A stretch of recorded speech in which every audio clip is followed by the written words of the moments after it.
এক ধরনের ভয় দেখিয়ে যে দেখুন আপনারা যদি আমাদেরকে সমর্থন না করেন তাহলে কিন্তু ১-১১ আসবে কোন কোন উপদেষ্টা বলছে, যেখানে নিঃশ্বাস নেওয়া যেত না সেই পরিস্থিতি শেখ হাসিনা তৈরি করেছে। জাতীয় এবং আন্তর্জাতিক চক্রান্তের ফসল ছিল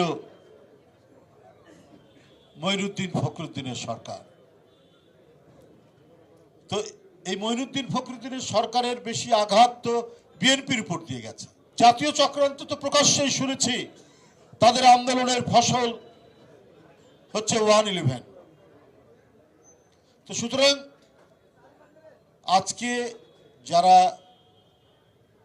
আন্দোলনের সহযাত্রী ছিলেন এবং তাদের মধ্যে যারা অন্তর্বর্তীকালীন সরকারের সাথে সংশ্লিষ্ট ছিলেন, সংশ্লিষ্ট আছেন, তাদের মুখ থেকে যখন একটা শঙ্কার কথা বলা হয়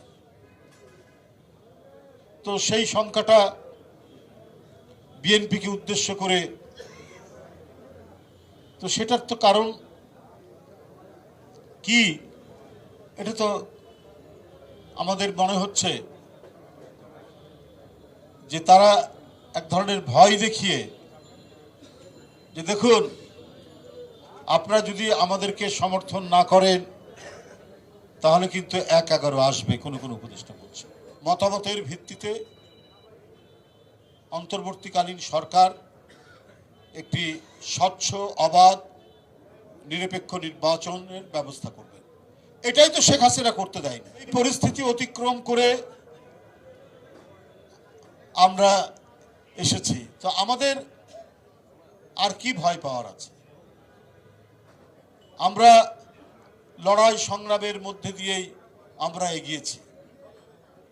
তো সুতরাং আমরা জানি যে খুব কৌশলে কথাটা বারবার আসছে যে এক দখলদার গেছে আরেক দখলদার,